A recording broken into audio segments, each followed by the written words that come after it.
Goeiedag, ik ben David Brulinski, student aan de Hogeschool EFEC in marketing. Ik koos voor de verkoopoptie voor mijn derde jaar aan het EFEC. Voor deze optie heb ik 3 maanden gewerkt voor een start-up. Het was een stage, ik was niet betaald, maar ik heb veel nieuwe vaardigheden. Het bedrijf, ik werkte voor Carfixer, een jonge Belgische start-up uit de webwereld. Ze is verantwoordelijk voor het beheer van het wagenpark van de bedrijven en werkt daarom voornamelijk samen met de wagenparkbeheerders. De diensten aangeboden door het webplatform biedt de mogelijkheid om 3 automechanica prijsopgaven te vergelijken en degene te kiezen die het beste bij u past. Hiervoor hoeft u alleen naar foto's en een korte beschrijving van de aanwezige schade aan het voertuig te sturen. De dienst biedt ook de mogelijkheid om eenvoudigweg de inventaris van de auto te maken, om het gebruik ervan te regelen, bijvoorbeeld elke maand. Dus nu de imago. Carfixer is een jonge Belgische start-up uit de webwereld gecreëerd voor wagenparkbeheerders. Onze belangrijkste doelgroep zijn de wagenparkbeheerders, omdat ze misschien onze diensten nodig hebben. Ze willen een efficiënt, snelle en goede diensten, uiteraard tegen de laagste mogelijke kosten. Wagenparkbeheerders zijn niet gemakkelijk te vinden. Wij zorgen voor grote bedrijven met een minimum van 50 bedrijfswagens.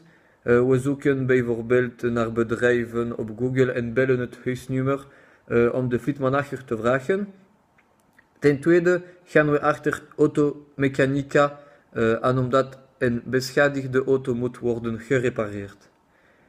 Nu de positionering op de markt. Er is geen marktaandeel omdat er is in België geen ander bedrijf dat alles aanbiedt dat we aanbieden. Specifieke aspecten van de functie van verkoper. Het belangrijkste in een verkoper is altijd kalm te blijven.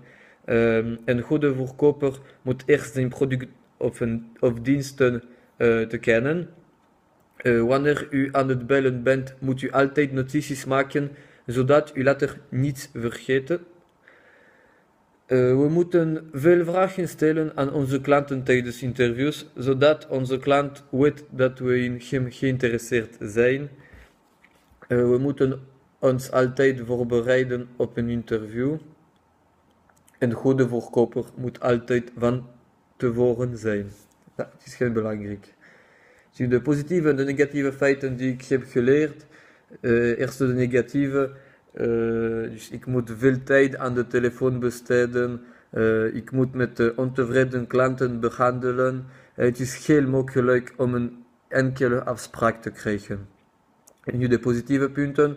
Werken aan HubSpot, een platform voor marketers.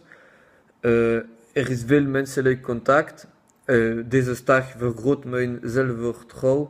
En het hoofd van de start-up verwelkomde ons heel goed en hij nam de tijd om zijn app uit te leggen. Ik vind dat heel belangrijk.